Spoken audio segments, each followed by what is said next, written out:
What could people do for a blind beggar? I mean, if you happen upon a blind beggar, what can you do for that blind beggar? Well, the people in Bartimaeus' life did the only thing that they could do. They told him about Jesus Christ. See, he knew who Jesus Christ was, and he didn't know who Jesus Christ was because he saw. He didn't see because he was blind. But he knew who Jesus Christ was because he heard. And what did he hear? He heard the testimonies of Jesus Christ. People had came up to him and witnessed to him what it is they had personally experienced or seen other people experience. And the Holy Spirit supernaturally took that insignificant thing, this human rhetoric, just this story being told, and brought this man to a saving faith, which healed not only his physical sight, but his spiritual sight as well. It completely changed the trajectory and the where this guy was going, his eternal trajectory, his fate. It changed everything. And it started simply with just stories of Jesus Christ and the testimony of witness of what it is that he has done. See, the point I'm trying to make here is do not underestimate the power of your testimony. What God will do supernaturally with your testimony. It is by hearing that we come to faith, not by sight. And Bartimaeus is a prime example of that.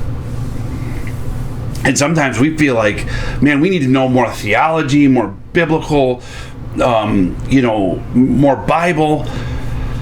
And knowing more theology, knowing more Bible is always helpful. I always encourage all of us to continue to learn more in those areas. But listen, we're all equipped. We've all had an experience with Jesus Christ. And we have all witnessed Jesus Christ's work in miraculous ways in other people's lives. And it is by telling those stories to other people that the Holy Spirit will take and supernaturally work in and throughout to bring them to a faith in Jesus Christ.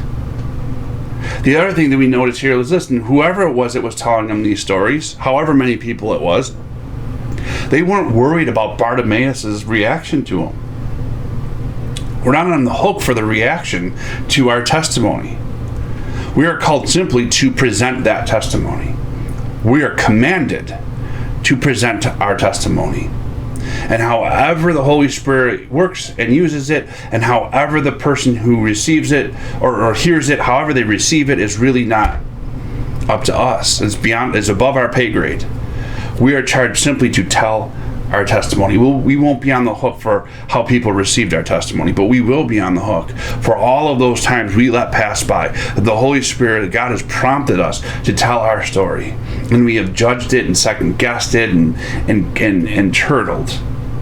That is not, God did not give us the spirit of timidity, but of courage to proclaim the gospel, and to do so from a personal perspective, a testimony of what Jesus Christ has done in your life. So I encourage you, please don't underestimate your testimony. Don't underestimate what God will do with your story of grace.